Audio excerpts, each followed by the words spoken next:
I had a customer screaming at me, so I went to one of my shipping locations to go pick up his load.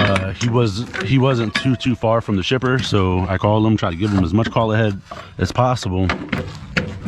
And hang on, this strap keeps getting stuck. I might have to just replace this one. He was informed by someone that we wouldn't be there till after 1 o'clock, right? Now remember that time, 1 o'clock, because he's not there for an all-day time window from 6 a.m. to 8 p.m. That's what he paid for, right? But you know, someone misinformed him. That's none of my business, right? But that's not really how that works, you know. It is what it is. And he goes, well, I said go take a lunch break and I'll meet you there. And I said, well, and I don't need anybody to be there assigned for it, or anybody to be there to watch me do what it is that I need to do. So if you want to tell me where you want it, I'll do my best to get it as close as I can. Now he's screaming on top of his lungs, I need to be there to tell you where I need it, because if not, there's no way that I can move it. And I'm like, and he's like, oh, you can effing bring it back to the shipper. I'm like, okay, I'm already here. I'll just tell him to take it off my effing truck. No problem.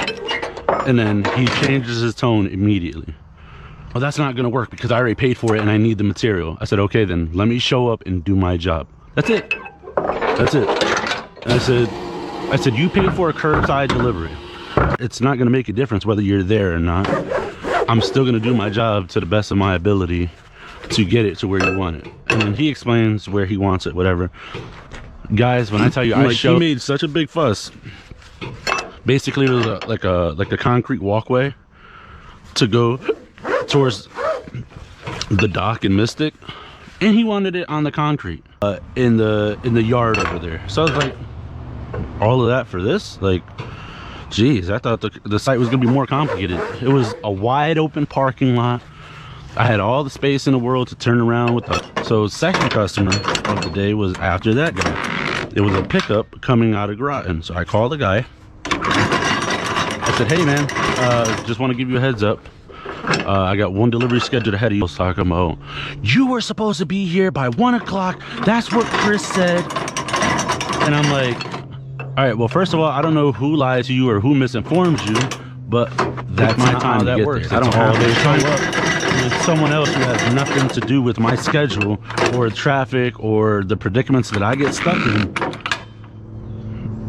Like, whoever told you that information or the predicaments I get into that, you know, further delay or postpone, you know, deliveries, you know, I don't get paid by the hour. So of course I want to get out of work as fast as I can. He ends up backing up his pickup truck right into the side of the trailer.